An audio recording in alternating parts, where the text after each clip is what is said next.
നമസ്കാരം. ചുരമിറങ്ങുമ്പോൾ നഷ്ടപ്പെടുന്നതാണോ സത്യത്തിൽ നമ്മുടെ കോൺഗ്രസ് പാർട്ടിയുടെ ഒരു ഐക്യം എന്ന് പറഞ്ഞാൽ? ഇവരുണ്ടാക്കി വെച്ചിരിക്കുന്ന മുന്നണിയുടെ പേര് ഐക്യ ജനാധിപത്യ മുന്നണി എന്നാണ്. എന്നാൽ ഈ മുന്നണിക്ക് അകത്തുള്ള ഘടകകക്ഷികൾക്ക് മാത്രമാണ് പലപ്പോഴും ഐക്യമുള്ളതായി നമ്മൾ കണ്ടിട്ടുള്ളത്. അതേസമയം കോൺഗ്രസ് പാർട്ടി അതിൻ്റെ മുന്നിൽ നിന്ന് നയിക്കുന്ന പ്രധാന കക്ഷിക്ക് എന്താണ് ഐക്യമുള്ളത്? അതായത് നമുക്കറിയാം, കഴിഞ്ഞ ദിവസങ്ങളിൽ വയനാട്ടിൽ വെച്ച് നടന്ന ഒരു വലിയ പരിപാടി ഉണ്ടായിരുന്നു. ഇവരുടെ ഐക്യം ഊട്ടി ഉറപ്പിക്കുന്നതിന് വേണ്ടി സകലമാന നേതാക്കന്മാരെയും വിളിച്ചു വരുത്തി അവിടെ എല്ലാവരും കൂടെ വിസ്തരിച്ചൊരു ക്യാമ്പൊക്കെ നടത്തി. അവരെ ശിബിരം എന്നൊക്കെ വിളിക്കുകയൊക്കെ ഉണ്ടായി. അപ്പോൾ അങ്ങനെ ആ ശിബിരത്തിൽ വളരെയധികം തീരുമാനങ്ങളുണ്ടായി. ലോക്സഭാ തെരഞ്ഞെടുപ്പിന് ശേഷം, വലിയ വിജയത്തിന് ശേഷം ഇനി ഉണ്ടാകാൻ പോകുന്ന ഓരോ തെരഞ്ഞെടുപ്പും, അതായത് നമുക്കറിയാവുന്ന പോലെ തദ്ദേശ സ്വയംഭരണ തെരഞ്ഞെടുപ്പ് വരുന്നു, നിയമസഭാ തെരഞ്ഞെടുപ്പ് വിതിൻ 2 years എന്തായാലും ഉണ്ടാവും. അപ്പോൾ ഇങ്ങനെ വരുന്ന 2 തെരഞ്ഞെടുപ്പുകളെ ഒരുമിച്ച് നിന്നുകൊണ്ട് ആശയ പ്രശ്നങ്ങളെല്ലാം പറഞ്ഞ് അവസാനിപ്പിച്ചുകൊണ്ട് മുന്നോട്ട് പോയതിനു ശേഷം നമ്മുടെ തദ്ദേശ സ്വയംഭരണ തെരഞ്ഞെടുപ്പിൽ വലിയ തരത്തിലുള്ള ഒരു വിജയം കരസ്ഥമാക്കുക, 900-ഓളം വരുന്ന പഞ്ചായത്തുകളുടെയും ഭരണം പിടിച്ചെടുക്കുക എന്നൊക്കെയുള്ള ഒരു ധാരണയുടെ പുറത്തൊക്കെയാണ് അത് കൂടിയത്. അങ്ങനെ ഓരോരുത്തർക്കും ഇന്ന ഭാഗങ്ങൾ നിങ്ങൾ നോക്കുക, ഈ ഭാഗം അവർ നോക്കുക, ഇന്ന ഭാഗം അവർ നോക്കുക എന്നൊക്കെ പറഞ്ഞിട്ട് ഓരോരുത്തർക്കും എല്ലാം തരംതിരിച്ച് കൊടുത്തിട്ട് ഒരു വാട്സപ്പ് ഗ്രൂപ്പൊക്കെ ഉണ്ടാക്കി നിങ്ങൾ അപ്ഡേഷൻസ് ഒക്കെ അതിൽ വരണം എന്നൊക്കെയുള്ള ലെവലിൽ കാര്യങ്ങൾ ഇങ്ങനെ മുന്നോട്ട് പോയിക്കൊണ്ടിരിക്കുകയാണ്. ഇതാണ് കോൺഗ്രസ് പാർട്ടി വിഷൻ 2025 എന്നുള്ള നിലയിൽ അവതരിപ്പിച്ചത്. 2025 ഏറ്റവും വലിയ വിഷൻ ഒരു മിഷൻ പോലെ തന്നെ അവതരിപ്പിക്കുകയുണ്ടായി. അങ്ങനെ വലിയൊരു മിഷനും ഒക്കെ ആയിട്ടാണ് അവിടുന്ന് ചുരം ഇറങ്ങി അങ്ങ് തലസ്ഥാനത്ത് എത്തിക്കഴിഞ്ഞപ്പോൾ കാര്യങ്ങൾ കൈവിട്ടുപോയി എന്ന് പറഞ്ഞാൽ മതിയല്ലോ. കാര്യം മറ്റൊന്നുമല്ല, ഈ പറയുന്ന കെ സുധാകരൻ എന്ന് പറയുന്ന KPCC അധ്യക്ഷനും VD സതീശൻ എന്ന് പറയുന്ന UDFന്റെ ചെയർമാൻ, അതായത് ഇപ്പോഴത്തെ പ്രതിപക്ഷ നേതാവും തമ്മിൽ കാര്യമായ തല്ല് തുടങ്ങിയിട്ട് കാലം കുറേ ആയെന്ന് ഇവിടുത്തെ എല്ലാ മാധ്യമപ്രവർത്തകർക്കും, എന്തിനേറെ കോൺഗ്രസ് ചായ്വുള്ള മാധ്യമപ്രവർത്തകർക്ക് പോലും കൃത്യമായി അറിയാവുന്ന കാര്യമാണ്. അതുകൊണ്ട് എങ്ങനെയെങ്കിലും VD സതീശനെ ഒതുക്കുക എന്ന് കെ സുധാകരനെ ഒതുക്കണമെന്ന് VD സതീശനും ചിന്തിച്ച് നടക്കാൻ തുടങ്ങിയിട്ട് കാലം കുറയായി. അവരുടെ ഒരു തെറ്റിപ്പിരിയലിൻ്റെ യഥാർത്ഥ മുഖം നമ്മൾ കാണുന്നത് ലോക്സഭാ തെരഞ്ഞെടുപ്പിന് ശേഷം KPCC ഓഫീസിലേക്ക് കയറി വന്ന കെ സുധാകരനെ അവർ ട്രീറ്റ് ചെയ്ത ഒരു രീതിയാണ്. MA ലത്തീഫ് അടക്കമുള്ള കെ സുധാകരൻ പിടിച്ച് പടിക്ക് പുറത്താക്കിയ ആളിനെ അടക്കം M ഹസൻ, അത് VD സതീശൻ്റെ ഏറ്റവും അടുത്ത ആളാണ്, അദ്ദേഹം വലിച്ച് തിരിച്ച് കസേരയെ കൊണ്ടിരുത്തിയതും ഒക്കെ നമ്മൾ കണ്ടപ്പോൾ തന്നെ ഉറപ്പിച്ചു ഇവിടെ ഒരു വിഭാഗീയത അതിശക്തമായി തന്നെയുണ്ട്. അല്ലെങ്കിലും ഇവരിങ്ങനെയൊക്കെ തന്നെയാണ്. ഭരണം കിട്ടുമെന്ന് ഉറപ്പുള്ള ഒരു സാഹചര്യത്തിൽ ഉടനെ അവിടെ ഇവർ തമ്മിൽ തർക്കം തുടങ്ങും. ഞാനാവണോ? ഇതാണ് ഏറ്റവും വലിയ പ്രശ്നം. കോൺഗ്രസിനെ സംബന്ധിച്ചിടത്തോളം ഏറ്റവും കോൺഗ്രസിൻ്റെ അടിവേരിളക്കുന്നത്, കോൺഗ്രസിൻ്റെ എല്ലാ അവസരങ്ങളെയും നഷ്ടപ്പെടുത്തുന്നത് ഈ ഒരൊറ്റ ചിന്താഗതിയാണ്: തനിക്ക് അധികാരം വേണം. അധികാരത്തിനെതിരെ, തനിക്കെതിരെ നിൽക്കുന്ന ഇനി ഏത് കൊലകൊമ്പനായ നേതാവാണെങ്കിലും വെട്ടിപ്പിരുത്ത് ദൂരെ കളയുക. ഇതാണ് കോൺഗ്രസ്സുകാരുടെ പതിവ് രീതി. ഈ രീതി ഇത്തവണയും എന്തായാലും മാറ്റിവെക്കില്ല എന്നുള്ളവരെ 100% ഉറപ്പാണ്. പിന്നെ തദ്ദേശ സ്വയംഭരണ തെരഞ്ഞെടുപ്പിൽ വ്യക്തിയാധിഷ്ഠിതമായി വോട്ടുകൾ നേടി പല നേതാക്കന്മാരും ജയിക്കാനുള്ള എല്ലാ സാധ്യതകളുമുണ്ട്. എന്നിരുന്നാൽ പോലും ഇവർ തമ്മിലുള്ള പടലപ്പിണക്കത്തിന് അന്ത്യം വരുത്താതെ ഇനി ഒരിക്കൽ കൂടി കേരളത്തിൻ്റെ മുഖ്യമന്ത്രി കസേര ഇവർക്കാർക്കും സ്വപ്നം കാണാൻ കഴിയില്ല എന്നുള്ളതാണ് വാസ്തവമായുള്ള കാര്യം. കഴിഞ്ഞ ദിവസം ഈ മിഷൻ്റെ അവതരണത്തിനൊക്കെ വേണ്ടിയിട്ട് KPCCയിൽ ഒരു നിർണായക യോഗം ചേർന്നു.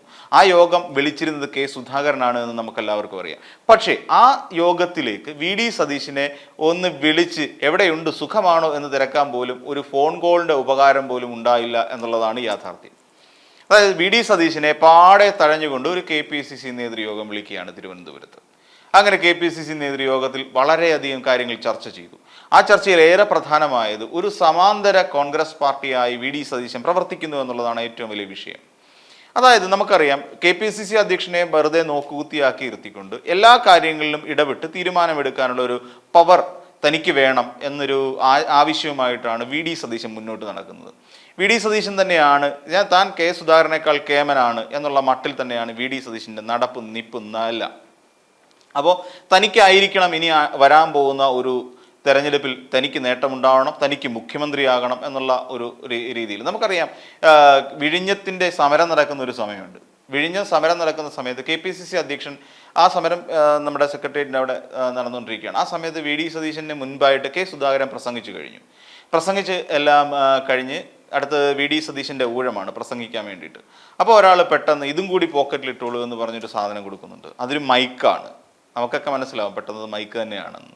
അങ്ങനെ മൈക്കും പോക്കറ്റിലിട്ടിട്ടാണ് VD സതീശൻ പ്രസംഗിക്കാനായിട്ട് ആ പോഡിയത്തിനടുത്തേക്ക് എത്തുന്നത്. എന്നിട്ടാണ് പ്രസംഗിച്ചു തുടങ്ങുന്നത്. അപ്പോൾ അങ്ങനെ പ്രസംഗിച്ചു തുടങ്ങുന്നു. അതായത് ശക്തമായ ഒരു PR ടീം, അതായത് സുനിൽ കനഗോലു എന്ന് പറയുന്ന ഒരു വലിയ നേതാവിൻ്റെ ചുറ്റും പിടിച്ച് നടക്കുന്ന കുറേ PR ടീമിൻ്റെ ഒരു ശ്രമം ആണ് VD സതീശനെ ഉയർത്തിക്കൊണ്ടുവരിക എന്നുള്ളത്. അല്ലെങ്കിൽ അതിനുവേണ്ടി തൻ്റെ ഉയർച്ചയ്ക്ക് വേണ്ടി ഒരു PR ടീമിനെ എപ്പോഴും കൂടെ കൊണ്ട് നടക്കുന്ന ഒരാൾ തന്നെയാണ് VD സതീശൻ. കഴിഞ്ഞ ദിവസം ഈ VD സതീശൻ്റെ ഫേസ്ബുക്ക് പേജ് എടുത്ത് നോക്കണം, ഭയങ്കര രസമാണ്. ഞാൻ എറണാകുളത്ത് മാധ്യമങ്ങളെ കണ്ടപ്പോൾ, പിന്നെ പരവൂരിൽ മാധ്യമങ്ങളെ കണ്ടപ്പോൾ, കോഴിക്കോട് മാധ്യമങ്ങളെ കണ്ടപ്പോൾ, പിന്നീട് തിരുവനന്തപുരത്ത് മാധ്യമങ്ങളെ കണ്ടപ്പോൾ, അങ്ങനെ നിരന്തരം ഈ കോട്ടയത്ത് മാധ്യമങ്ങളെ കണ്ടപ്പോൾ, ഇങ്ങനെ മാധ്യമങ്ങളെ കണ്ടപ്പോൾ എന്ന് പറയും. പിന്നെ വേറൊരു കാര്യം, ഈ VD സതീശൻ്റെ പ്രസംഗങ്ങൾ ഈ ഫേസ്ബുക്കിൽ കേട്ടാലും നല്ല ക്വാളിറ്റിയാണ്. കാര്യം വേറെ ഒരു ചാനൽ ഇല്ലെങ്കിൽ പോലും അദ്ദേഹത്തിൻ്റെ PR ടീമുകൾ കൃത്യമായി ഇത് ഒപ്പിയെടുക്കുന്നുണ്ട്.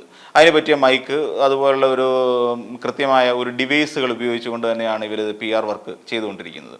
അപ്പോൾ അതിൻ്റെ അർത്ഥം സുധാകരനേക്കാൾ എന്തുകൊണ്ടും മെച്ചപ്പെട്ട ഒരാൾ താനാണെന്നും, താനാണ് ഇനിയും കേരളത്തിൽ ഭരണത്തിലേക്ക് എത്തിക്കഴിയുമ്പോൾ ഇനിയും മുൻനിരയിൽ നിന്നുകൊണ്ട് സംസ്ഥാനത്തെ നയിക്കേണ്ടത് എന്നും ഉള്ള ചിന്ത ഈ VD സതീശൻ്റെ മനസ്സിൽ തന്നെയുണ്ട്. അതുകൊണ്ട് തന്നെ സുധാകരനെ ഉൾക്കൊള്ളാൻ VD സതീശന് കഴിയത്തില്ല. സുധാകരൻ ഇതേ മട്ടിലാണ് നിൽക്കുന്നത്. സുധാകരൻ്റെയും ചിന്ത എനിക്ക് മുഖ്യമന്ത്രിയായി എനിക്ക് കേരളത്തെ ഭരിക്കണം, അതിന് VD സതീശൻ തടസ്സമാണ്. അപ്പോൾ ഇങ്ങനെ രണ്ടുപേരും പരസ്പരം തടസ്സവാദങ്ങൾ ഉന്നയിച്ചുകൊണ്ട് നടക്കുകയാണ്. അപ്പം ഇങ്ങനെ ഒരു സമാന്തര കോൺഗ്രസ് പാർട്ടി എന്നുള്ള നിലയിലൂടെ, സമാന്തര KPCC എന്നുള്ള നിലയിലൂടെ VD സതീശനും M M ഹസനും അടങ്ങുന്ന ഒരു ടീം മുന്നോട്ട് പോകുന്നു. തനിക്ക് പക്ഷം ചേരാൻ കുറച്ചധികം ആൾക്കാരുമുണ്ട്. ഇപ്പോഴത്തെ സുധാകരൻ ശരിക്കും ഉള്ള KPCC പ്രസിഡന്റ് സുധാകരൻ തന്നെയാണ്.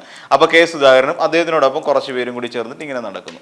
അപ്പോൾ പ്രധാനമായും DCCകളിൽ നിന്നൊരു ആക്ഷേപം വന്നിരുന്നു. അതായത് DCCകളിൽ VD സതീശൻ അനാവശ്യമായി ഇടപെടുന്നു, അവരെ പ്രവൃത്തി ചെയ്യാൻ അനുവദിക്കുന്നില്ല എന്നുള്ളതാണ്.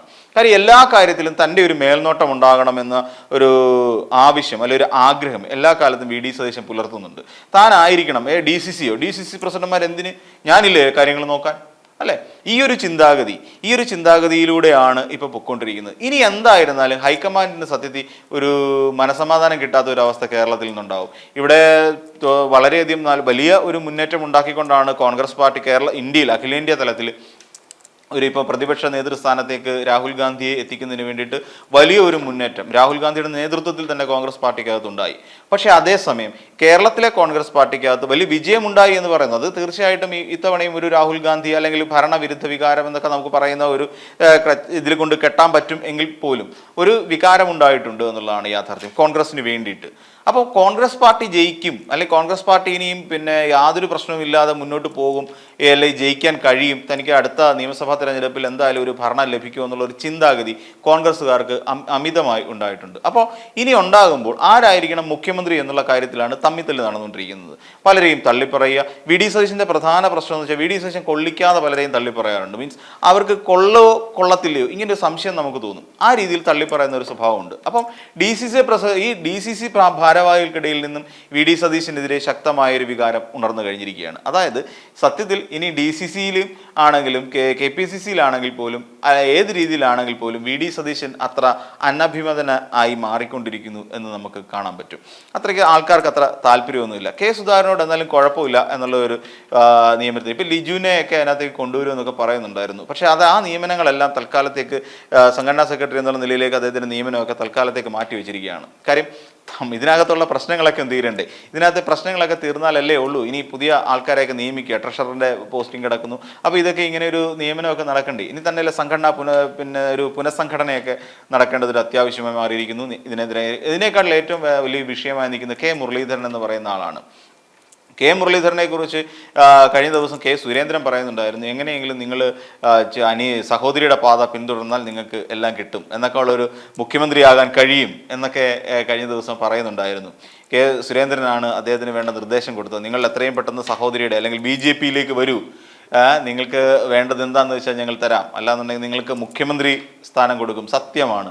ഒന്നുകിൽ അദ്ദേഹത്തിന് ഇനി മുഖ്യമന്ത്രി ആണോന്നുണ്ടെങ്കിൽ നേരെ BJPയിലേക്ക് ചേരുക, BJP ചേർന്നിട്ട് അവിടെ നിന്നിട്ട് കുറേ സീറ്റ് പിടിച്ചു കഴിയുമ്പോൾ എന്തായിരുന്നാലും BJPയുടെ നേതാവായി മുരളീധരൻ മത്സരിക്കുമ്പോൾ ആൾക്കാർ അദ്ദേഹത്തെ ഉൾക്കൊള്ളും. അങ്ങനെ BJPക്ക് ഭൂരിപക്ഷം കിട്ടും. BJPക്ക് ഭൂരിപക്ഷം കിട്ടിക്കഴിയുമ്പോൾ BJP ഭരിക്കുന്ന കക്ഷിയാവും, ഭരിക്കുന്ന വലിയ കക്ഷിയായി മാറും. അപ്പോൾ അങ്ങനെ വരുമ്പോൾ മുഖ്യമന്ത്രി സ്ഥാനാർത്ഥിയായിട്ട് മുരളീധരനെ വെക്കും.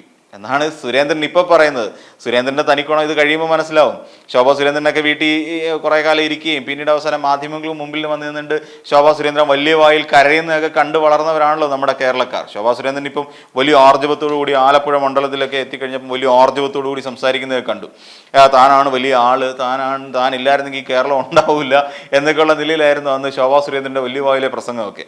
അതിന് മുമ്പ് കുറച്ചു കാലത്തിന് മുമ്പ്, ഏകദേശം 1-2 വർഷങ്ങൾക്ക് മുമ്പ് ശോഭാ സുരേന്ദ്രൻ പ്രസംഗിച്ച് എങ്ങനെയായിരുന്നു നമുക്കറിയാം. കരഞ്ഞ് കാല് പിടിച്ച് ആകപ്പാടെ ഞാൻ അവരെന്നെ എന്താ പറയുക, അവരൊന്നും എന്നെ വേണ്ട വിധത്തിൽ പരിഗണിച്ചില്ല, അതിന് പ്രധാന കാരണക്കാർ ഇവരൊക്കെ തന്നെയാണ്. എന്നിട്ട് ഇവർ രണ്ടുപേരോട് ഒരു വേദിയിലിരുന്നു, ശോഭാ സുരേന്ദ്രനും കെ സുരേന്ദ്രനും. ഇവർ രണ്ടുപേരും ഒരു വേദിയിലിരുന്നു. എന്നിട്ട് കെ സുരേന്ദ്രൻ ശോഭാ സുരേന്ദ്രനെ അറിയാതെ കുത്തുകയൊക്കെ ചെയ്തു. അങ്ങനെ കുറേ സംഭവങ്ങളൊക്കെ അവരുടെ പാർട്ടിക്കകത്ത് നടക്കുന്നുണ്ട്, അതായത് BJPക്കകത്ത് നടക്കുന്നുണ്ട്. അതവിടെ നിൽക്കട്ടെ, അതിനെയും കുറച്ചുകൂടെ വളരാനുണ്ടല്ലോ. വളർന്ന് ഒരു പരുവമായി കഴിഞ്ഞിട്ടല്ലേ ഉള്ളൂ ഇനി വിഭാഗീയതയ്ക്ക് അങ്ങോട്ട് തുടക്കം കുറിക്കുന്നത്. അതിന് പലരും തുടക്കം കുറിച്ചിട്ടുണ്ട്. കൃഷ്ണദാസ് ഉൾപ്പെടെയുള്ള ആൾക്കാർ തുടക്കം കുറിച്ചിട്ടുണ്ട്. അവരെയൊക്കെ അവഗണിക്കുന്നു, മുതിർന്ന നേതാക്കളെ അവഗണിക്കുന്നു എന്നും പറഞ്ഞിട്ടൊക്കെ അവരുടെ ഒരു തുടക്കം അവിടെ ഉണ്ട്. അതവിടെ നിൽക്കട്ടെ. അത് പിന്നീട് കുറച്ചുകൂടെ വളർന്നു കഴിയുമ്പോൾ അത് മാറിക്കോളും.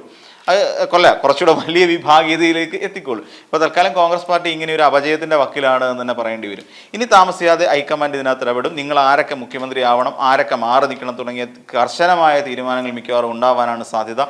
എന്ത് തന്നെയായിരുന്നാലും ഈ മിഷൻ 2025 എന്ന് പറയുന്ന സാധനം അത്ര വലിയ ഗംഭീരമായ വർക്കൗട്ട് ആവാനുള്ള യാതൊരു സാധ്യതയില്ല. കാരണം ഈ രീതിയിലാണ് മുന്നോട്ട് പോകുന്നതെങ്കിൽ കോൺഗ്രസിന് ശക്തമായ ഒരു അടിത്തറ വേണമല്ലോ. ആ അടിത്തറ നേതാക്കൾ തമ്മിലുള്ള ഒരു റാപ്പോയിലാണ്, അവർ തമ്മിലുള്ള ഒരു അടുപ്പത്തിലാണ്, മാനസികമായ അടുപ്പത്തിലാണ്, അല്ലെങ്കിൽ അവർ തമ്മിലുള്ള ഒരു ഐക്യത്തിലാണ് ഇതെല്ലാം ഉൾപ്പെട്ടിരിക്കുന്നത്. ഇതിനകത്ത് ഉറപ്പ് കെ സുധാകരൻ്റെ പക്ഷത്തിലുള്ളവർ എവിടെ മത്സരിച്ചാലും VD സതീശൻ പക്ഷം തോൽപ്പിക്കും, VD സതീശൻ പക്ഷം എവിടെ മത്സരിച്ചാലും അവരെ തോൽപ്പിക്കും. അപ്പോൾ ഇങ്ങനെ പരസ്പരം തോൽപ്പിക്കാനും തോൽക്കാനും വേണ്ടിയിട്ട് ഇങ്ങനെ ഒരു രാഷ്ട്രീയ പാർട്ടി കാലാകാലങ്ങളായിട്ട് ഇനിയും, അല്ലെങ്കിൽ ഈ രീതിയിൽ എത്ര കാലം ഇനി മുന്നോട്ട് പോകും എന്നുള്ള കാര്യമൊക്കെ നമുക്ക് കണ്ടറിയണം. നിങ്ങൾ ഇനി നിങ്ങളുടേതായ അഭിപ്രായം പറയാം. VD സതീശനെ നിലനിർത്തിക്കൊണ്ട് പോകണോ, അതോ VD സതീശൻ മുഖ്യമന്ത്രി ആകുമോ എന്നുള്ള കാര്യത്തിൽ നിങ്ങൾ ഏറെക്കുറെ അഭിപ്രായം മനസ്സിലായി കാണുമല്ലോ. ആര് മുഖ്യമന്ത്രിയാണ്, കോൺഗ്രസ് ജയിക്കുകയാണെങ്കിൽ ആർക്ക് മുഖ്യമന്ത്രിയാകാൻ കഴിയും തുടങ്ങിയ നിങ്ങൾക്ക് നിങ്ങളുടേതായ ഒരു അഭിപ്രായം ഉണ്ടാവും, ഒരു കാഴ്ചപ്പാടുണ്ടാവും. അത്തരം കാഴ്ചപ്പാടുകളിലേക്ക് നിങ്ങളെ വിടുന്നു. ഞാൻ എൻ്റെ അഭിപ്രായം പറഞ്ഞു നിർത്തുന്നു. ഈ വീഡിയോ നിങ്ങൾക്ക് ഇഷ്ടമായാൽ ലൈക്ക് ചെയ്യുക. കൂടുതൽ വീഡിയോകൾക്കായി യോഗനാഥൻ ന്യൂസ് ചാനൽ സബ്സ്ക്രൈബ് ചെയ്യുക.